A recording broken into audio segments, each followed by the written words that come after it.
Hello everyone, it's me Jessie with Pampered Chef, bringing you all things fun and foodie from right here in my kitchen. It is Tuesday night, which means it is some kind of Tex-Mex Mexican food night. And since this week we're doing all things chicken, I thought we would make chicken fajitas. Now, I did start the chicken fajitas before I got on here with you. Sorry, Tootsies. I turn on the camera and it just starts to go crazy. What can I say? I did start the fajitas before I got on here with you. I sliced up a chicken breast, just one because they were massive, and one red bell pepper and one orange bell pepper and a big onion. Now, if you were cooking for more people, you could do more chicken breast, more onions, and more peppers. I usually throw a green pepper on or poblano, but I didn't have any of that tonight. And you can cook the chicken up, cut the chicken up and marinate it ahead of time. I like to do it in the freezer.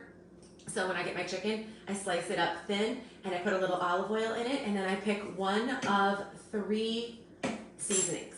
So tonight I used the Carnitas Seasoning, which I love. It's a slow cooker seasoning. You can use it in the quick cooker, you can use it in your slow cooker, you can use it just when you're making tacos, but it's one of my favorites because it has different chilies and lime and garlic and onion and paprika, and it's just really, really, really flavorful. So tonight I just used about 3 tablespoons and sprinkled it all over the top of my chicken and peppers and onions that I drizzled with oil. If you wanted to do this ahead of time, like I said, to put it in the freezer, you would just do the olive oil and a couple tablespoons of this with your chicken. You can also do the chipotle. So if you're in the mood for a little bit of a kick and something a little more smoky, this has the same garlic and onion in it, but it also has a little bit more spice. Or you can do Southwest, which would be a little bit more mild and doesn't have the lime. All right, I'm gonna pick her up one more time and then I'm gonna continue cooking. So I threw everything on my stoneware bar pan. You could use just a sheet pan. You could do it on the grill. You could do it on your grill pan. You could do it on your griddle. You could do it in the air fryer. You could do it outside on the grill. So you could make this any which way. I threw it in the oven. Set the oven to 425 degrees, and it's been in there for about 20-25 minutes. It is all done. So I turn the oven off. I'm just gonna throw my tortillas. I'm just doing 4 of them on top of the chicken fajitas, so they'll warm up while we make the guacamole. So I have to put this snuggle bag down because we need guac to go on our fajitas. So tonight I'm just doing really easy guacamole. I'm gonna use my handy dandy avocado tool to hopefully cut this avocado up that I found in the bottom of the refrigerator door. So let's hope, ooh, it looks good. Let's hope it is a good one. It felt like it was soft. It looked green. So I thought, well, we'll give it a shot. I did not get a chance to go to the store today, and I was out of avocado, I thought. So I was grateful to find this in the bottom of the freezer. So I like this tool, or in the fridge, sorry, because you can slice the skin of the avocado, and then it's not gonna pierce through. You can use this side to score the avocado, just so it makes it easier to chunk up. And then this is the way that you remove the pit. You probably just seen me do that.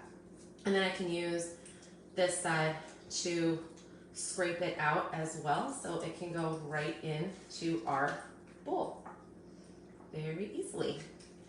And tonight I'm going to use our guacamole seasoning, if I don't knock everything over on the ground right now. And I like our guac a little chunky, so when I was cutting up the onions, I saved a little bit of the onion out, and I'm gonna add that. And then I also had a jalapeno. I did lose a piece of skin in here. Don't want skin in your guacamole. Put that off to the side. Wash my hands off. And I'm just gonna mash it up. I don't like it like totally pureed. Yeah, it's mashable. Some people like really smooth guacamole. Martin's sister likes really, really smooth pureed guac. I like chunky guac. Everybody has their preference, which is why you can make it at home any way that you want. So I'm gonna do it like that. Add in a little bit of diced jalapeno and a little bit of onion and our guacamole seasoning. This has dehydrated sour cream and onion and garlic and everything in it, so I don't have to add anything else. Now you totally could. You could add it if you wanted something a little bit more, but if you want guac on the fly and you like it often, this is a great way to just whip it up in a flash, and it's much cheaper than buying it already made. So that is done, and now let's prep the rest of our meal. Alongside of the fajitas, I had a couple of ears of corn. So normally I would do this in the air fryer. I think you might have seen me do this before. We're gonna make elotes. I like to do it in the air fryer. I like to do it on the grill, but tonight it was kind of chilly, so I did it in the oven. So this is just some sweet corn on my mini bar pan.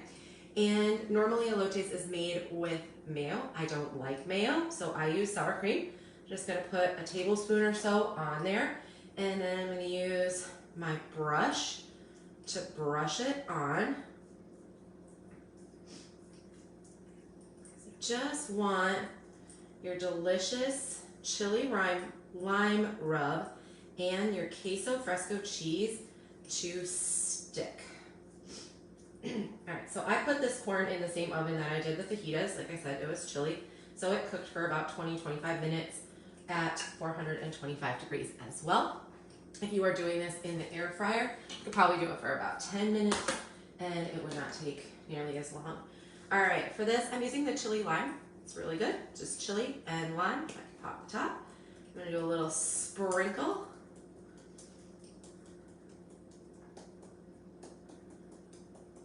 And then the best part about elotes is crumbled queso fresco.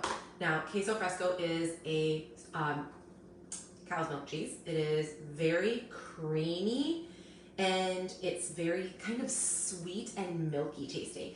It's kind of reminiscent of a feta, but not as briny or salty. Now, you could use feta if you didn't have the queso fresco, but because we love it, I tend to keep it in the refrigerator. It's also really great, like crumbled in eggs with avocado.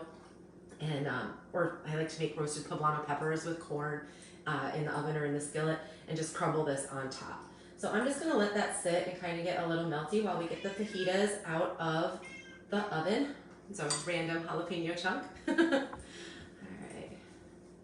Oh, queso fresco also freezes really well. So if you buy it like at Costco or BJ's, because it is cheaper, and you buy a big thing of it and you don't want it to go bad, you can just cut it up into chunks and pop it in the freezer and then take it out when you need it, and it'll thaw pretty quickly, and then it doesn't go to waste.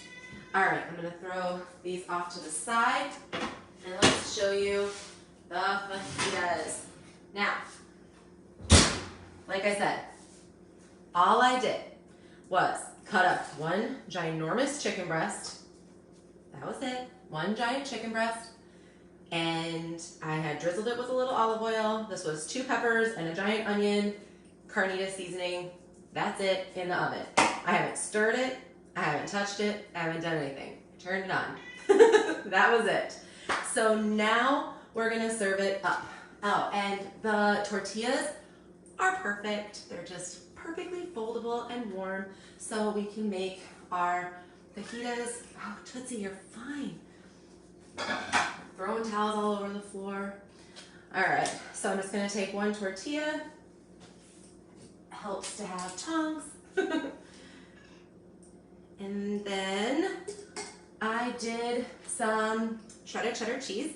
I did this in our new Flex Plus, which is a food processor and a stick blender in one, and it's also a mixer. So I used this the other day to grate up a whole bunch of cheddar cheese, because it's cheaper to buy it in the block and then shred it all up yourself. It also doesn't have any of the nasty like chemicals to keep it from sticking together on it, so it just tastes better.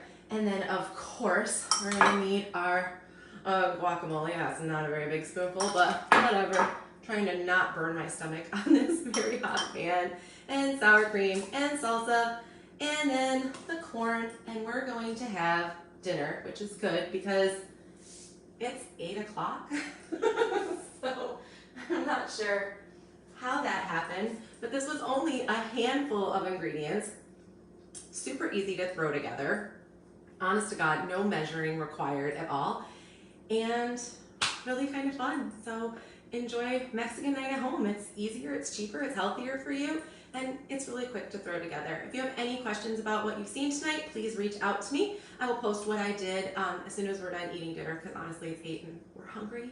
And yeah, thanks so much for watching. Stay tuned this week for a whole bunch of more chicken recipes, because there's going to be a time. Bye.